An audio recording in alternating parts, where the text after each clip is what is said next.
கொண்டாடுவதற்காக ரொம்ப திட்டமிட்டார். அருள் பழுத்த பழச்சுவையே, கரும்பே, தேனே, ஆரமுதே, என் கண்ணே, அரியவான பொருள் அனைத்தும் தரும்பொருளே, கருணை நீங்க பூரணமாய் நின்ற ஒன்றே, புனித வாழ்வே, கருத்தறிய கருத்ததனுள் கருத்தாய் மேவி, காலமும் தேசமும் கருவியாதி, யான் சொல்லும் விண்ணப்பம் கேளு என்ற என் தாய் தமிழை வணங்கி, கல்லை பிசைந்து கனியாக்கும் செந்தமிழின் சொல்லை கொடுத்த நமது இன்னிசை வேந்தர் கலை சுடர்மணி நடுவர் ஐயா அவர்களுக்கு எனது மறு வணக்கத்தை கூறி, நல்ல ஒரு தலைப்பு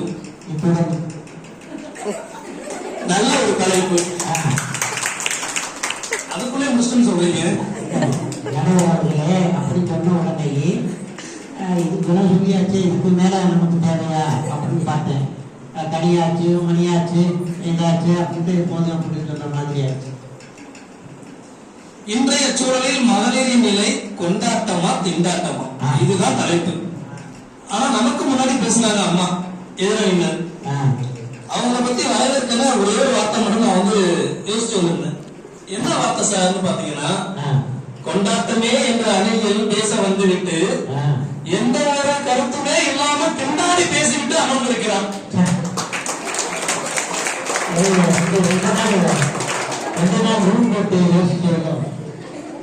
கொண்டாட்டமே என்ற தலைப்பில் பேச வந்துவிட்டு எந்த ஒரு கருத்துமே இல்லாம பின்னாடி வந்து அமர்ந்து உட்கார்ந்துள்ள நம்முடைய எதிரினர். இருந்தாலும் அவங்க வந்து சிறப்பா பேசினா ஒரு வாழ்த்துக்களை தெரிவிச்சுக்கோ. இந்நிகழ்வுக்கு வருகை புரிந்திருக்கும் திண்டாட்டத்தின் அணியின் எனது அணி பேச்சாளர் அவர்களையும் கொண்டாட்ட அணியின் பேச்சாளர்களுக்கும் எனது ஒரு வணக்கத்தை கூறிக்கொண்டு நான் எனது தலைப்பிற்குள் சொல்கின்றேன். இன்றைய சூழலில் மகளிரின் நிலை கொண்டாட்டமா திண்டாட்டமா, இதுல என்ன உங்களுக்கு ஒரு சந்தேகம்? எப்பொழுதுமே மகளிரின் நிலை எப்படி இருக்கு? பிரச்சனையா தான் இருக்கு. பிரச்சனை என்னாவே என்ன இருக்கு? கொண்டாட்டம் இருக்கா? திண்டாட்டம் தான் இருக்கு. பெண்களின் பருவம் எத்தனை நடுவர்களே?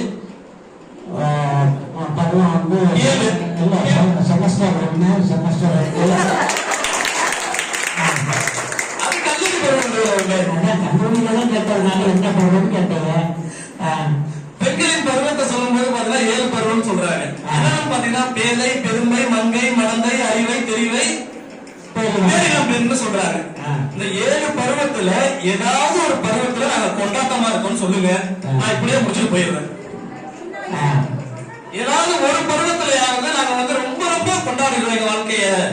எந்த ஒரு பெண்ணாவும் சொல்லட்டும், நான் என்னோட பேச்சை அப்படியே முடிச்சுட்டு நான் போயிடுறேன். ஏன்னு பாத்தீங்கன்னா பிறப்பு முதல் பருவத்தை பாத்தீங்கன்னா பேதை. சொல்லுங்க ஐயா.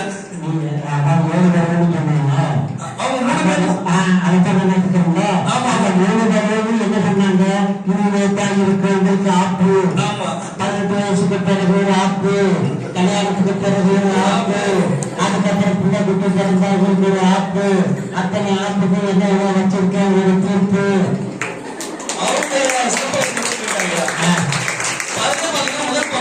நம்ம சொல்ற பேருன்னு சொல்றாங்க. என்ன சொல்றாங்க? முதல் பருவம் பார்த்தீங்கன்னா குழந்தை பிறந்த பருவம். அதுல வந்து ஒரு பெண் குழந்தை பிறந்துச்சுன்னா உடனே யாரும் கொண்டாடுறாங்களா? கொண்டாடிய காலங்கள் உண்டு. 199% பார்த்தா யாரும் கொண்டாடுறது கிடையாது. ஐயோ பெண் குழந்தையா, அங்கேயே ஆரம்பிக்கிறது பெண்களின் திண்டாட்டம். அடுத்து பள்ளிக்கூடத்துல சேர்க்கிற பருவம் 2வது பருவம். அதுல வந்து பெருமை பருவம் சொல்றோம். 2வது பருவத்தை வந்து பள்ளிக்கூடத்துல சேர்க்கிறப்ப ஆண் குழந்தைகளுக்கு ஒரு கல்வி தராங்க, பெண் குழந்தைகளுக்கு ஒரு கல்வி தராங்க. நடைமுறை வாழ்க்கையில் இருக்குது. இன்றைய சூழலில் ஒரு வீட்டில் ஆண் குழந்தையும் பெண் குழந்தையும் இருவருக்கும் சமமான கல்வி தருவது 199% இல்லை. அந்த இடத்துல அவங்களுடைய வாழ்க்கை எப்படி கொண்டாட்டமா இருக்கு? திண்டாட்டமா தானே இருக்கு. அடுத்து பாத்தீங்கன்னா மங்கை மடங்குன்னு சொல்றோம். கல்லூரி போறப்ப கல்லூரியில வந்து பாத்தீங்கன்னா நிறைய பிரச்சனைகளை சந்திக்கிறாங்க. என்ன பிரச்சனை? இல்ல என்ன பிரச்சனை? பிரச்சனைக்கே ஒரு பிரச்சனையா இருக்கு. அதனால ஒரு பிரச்சனை. அதனால தலைப்பே சொல்லிட்டு என்னன்னு பாத்தீங்கன்னா திண்டாட்டம் நம்ம சொல்றோம் தமிழ்ல. ஏன்னா உங்களுக்கே ஒரு நல்ல திண்டாட்டம் வருது பாத்தீங்களா? என்ன பிரச்சனை சொல்றீங்க? இது ஒரு பெரிய பிரச்சனையா இருக்கு. ஆமா ஐயா. அடுத்து வந்து பாத்தீங்கன்னா திருமணம். ஒரு திருமணத்துக்கு வந்து பாத்தீங்கன்னா பெண் பார்க்கும் போது பாத்தீங்கன்னா சாதாரணமா போறோம், ஒரு பொண்ணை பார்த்தோம், திருமணம் முடிச்சோன்னு வந்துடுமா? மச்சி சுற்றி சாப்பிடணும்னு சொன்னீங்க. மச்சி சுற்றி எத்தனை வீட்டுல சாப்பிடுறீங்க? ஒரு வீட்டுல மட்டுமா சாப்பிடுறீங்க?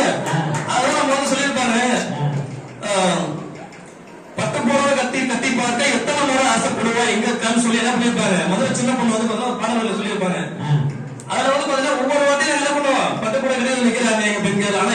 வந்து என்ன பண்ண அவங்களுக்கு வாழ்க்கை தரது கிடையாது இன்னும் சொல்லி அந்த இடத்துல அவங்களுடைய வாழ்க்கை இருக்கு ஒரு திண்டாட்டமா தான் இருக்க தவிர கொண்டாட்டமா இல்ல.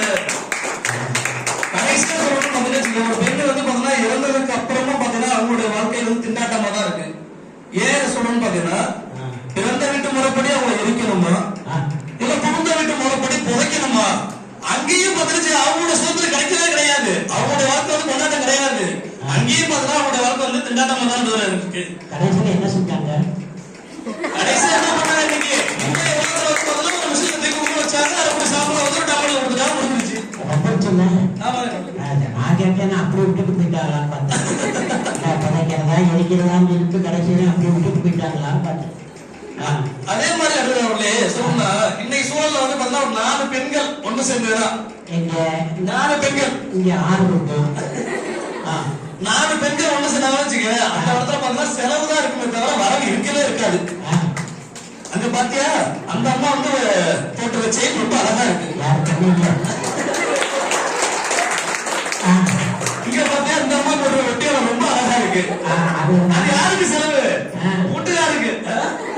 அது சேர்ந்து ஒருத்தர் கேட்டா ஒட்டியானா அப்படின்னா எனக்கு இப்ப வேணாம் அப்படின்னு மாமியார் ரொம்ப சந்தோஷப்பட்டா. பரவாயில்லையே மருந்தையே இப்ப வேணாங்கிறாரு அப்படின்னு 8 மாசம் ஆன பிறகு குழந்தை வயிற்றுல 8 மாசம் ஆன பிறகு அப்பம்போது நீ ஒட்டியான போட்டுருக்கீங்க. கிராமிக்கிற வேலையில அப்ப வாங்கினாங்களா? இல்ல அது 8 சுட்டியா இருக்கு. ஒரு சுத்தில வாங்கினா பரவாயில்ல. 8 மாசம் பிறகு வயிறு தண்ணி இருக்கு. அப்பம்போது வந்து ஒட்டியான ஒட்டிட்டாவே அது வந்து சுத்திட்டு வரும். அப்பம்போது போட்டா போதும்னு அது பேர் ஒட்டியானம் கிடையாதுயா, சுட்டியானம்.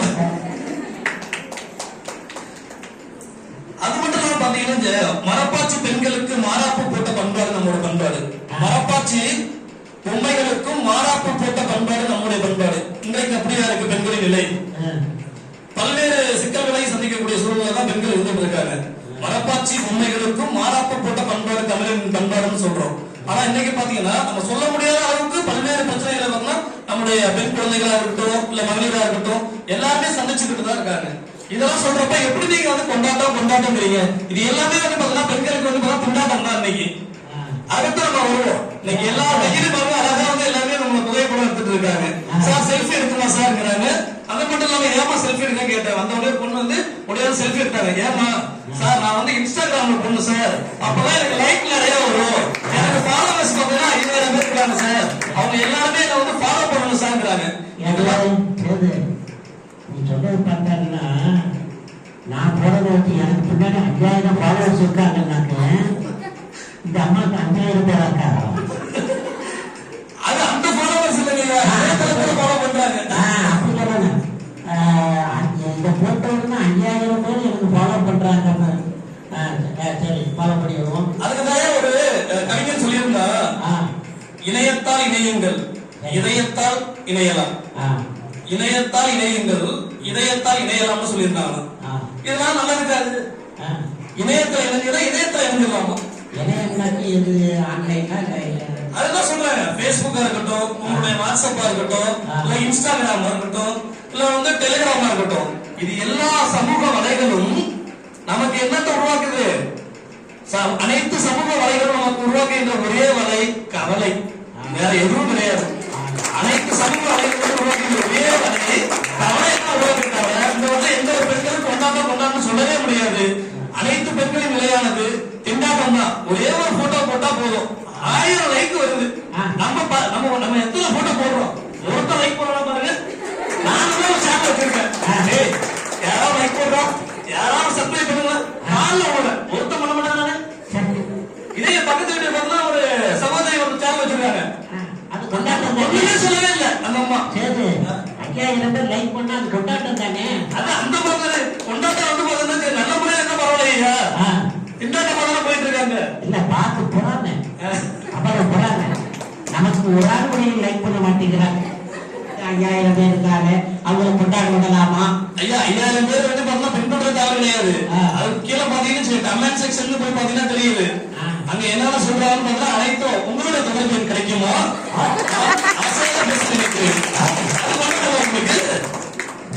இப்படி இருக்கும். நான் வந்து என்னன்னா நம்பரை கேட்கும் போது நம்பராக்குறாங்களோன்னு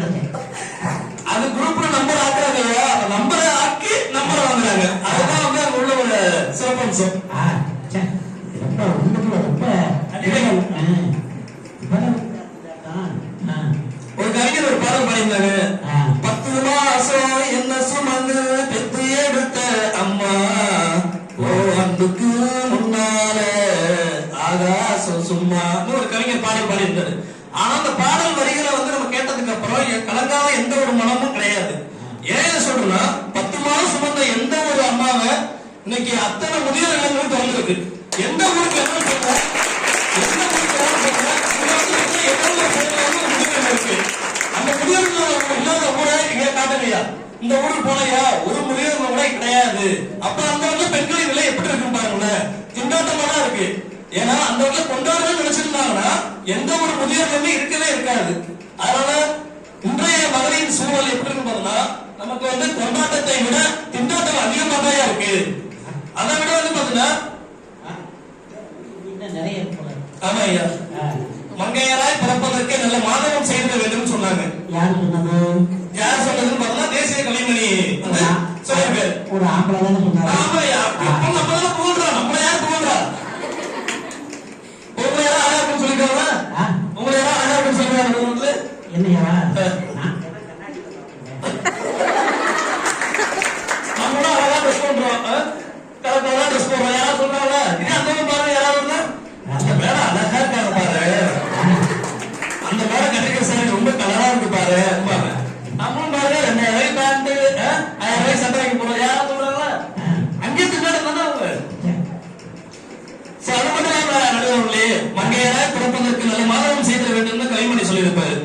ஆனா இன்னைக்கு உள்ள பெண்கள் எல்லாருமே வந்து எப்படி நினைக்கிறாங்க பாத்தீங்கன்னா, ஏன்டா இந்த மங்கையராய் பிறந்தோம் தான் நினைக்கிறாங்க தவிர, மங்கையராய் பிறப்பதற்கு மாதவம் செய்து சொல்லிய கவிஞனுடைய வார்த்தை வந்து நீ பொய்யாதான் இருக்க தவிர உண்மை கிடையாதுயா. வேணா சொல்லுவேன், இந்த பெண்களா நான் பெண்களா பிறந்ததுக்கு நான் ரொம்ப ரொம்ப சந்தோஷப்படுறேன். 100% என்ன சொல்லலாம், பாக்கி 91% வந்து பாத்தீங்கன்னா ஏன்டா பெண்ணா பிறந்தோம், இந்த வீட்டுக்கார எவ்வளவு கஷ்டப்படுற, இந்த நாட்டுக்கார எவ்வளவு கஷ்டப்படுற சொல்லுவாங்க. காலையில அடுப்படை இருக்கணும்னா நைட்டு 11 மணி ஆகுது, இன்னும் நான் அடுப்படையில தான் இருக்கேன். இது மாதிரியான சூழ்நிலை இருந்துகிட்டு எப்படி நான் கொண்டாடணும்னு சொல்ல முடியும்? இறுதியா நடுவர்களே, அடுப்பாங்கரையில முடிச்சுட்டு பண்ணிடலாச்சு. அடுப்போது பெண்களுக்கு படிப்பதற்குன்னு சொன்னாங்க. சரி ஓகே, படிச்சுட்டு போகணும் விட்டுட்டாங்க. ஆனா படிச்ச புள்ள நல்லா படிச்சிருந்தா பரவாயில்ல. ஏன்னா படிச்சதுல வந்து பார்த்தா நம்மள மாதிரி கொஞ்சம் மேடத்த மாதிரி ரொம்ப வந்து சின்சியரா நடத்திட்டாங்க அதுக்கு. அதனால எப்படி படிச்சிருப்பாங்களேன், அவங்க அம்மா சொல்றாங்க பாலை கொண்டு போய் சிம்ல வைக்குமான்னு சொன்னாங்களாம். கேஸ் அடுப்புல சிம்ல வைக்குமான்னு சொன்னாங்களாம். அந்த பொண்ணு உடனே கேக்குது, அம்மா சிம்மு ஒன்னா சிம்மு வேண்டாம். அப்ப எந்த நாளுக்கு வந்து நவீன உலகத்துல வந்து பெண்கள் வந்து பார்த்தீங்கன்னா கொண்டாடப்படுகிறார்கள். எல்லாமே திண்டாட்டமாக இருக்கு. தெளிவா கேக்குதியா? சிம்மு ஒன்னா ரெண்டா அப்படின்ற தெளிவுல கேட்கிறது அந்த பெண்ணு. இதுக்குதான் வந்து இளையதளத்தில் குடும்பம் நடந்திருக்கிறது.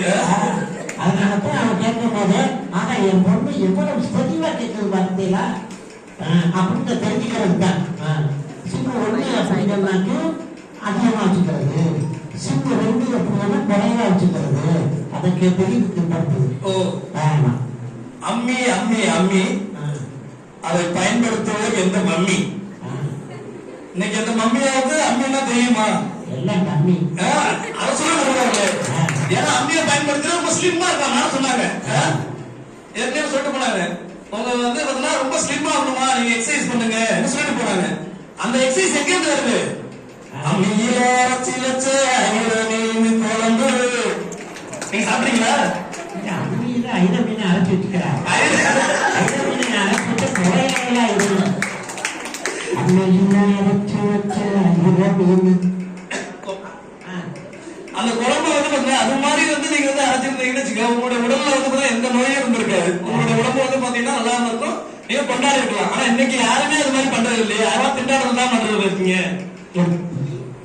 நிறைவாக ஒரு கருத்து நடுவர்களே, இன்றைய மகளிர் தினத்தில் அனைவருக்கும் மகளிர் தின வாழ்த்துக்களை கூறிக்கொண்டு, இன்றைய மகளிர் தினத்தில் நடுவர் அவர்கள் பெண்களை கொண்டாட வேண்டும் என்றால், நமது நடுவர் அவர்கள் பெண்களை கொண்டாட வேண்டும் என்றால் அவர் திண்டாட்டமே என்று தீர்ப்பு வழங்கினால் மட்டுமே பெண்களை கொண்டாடுவார்.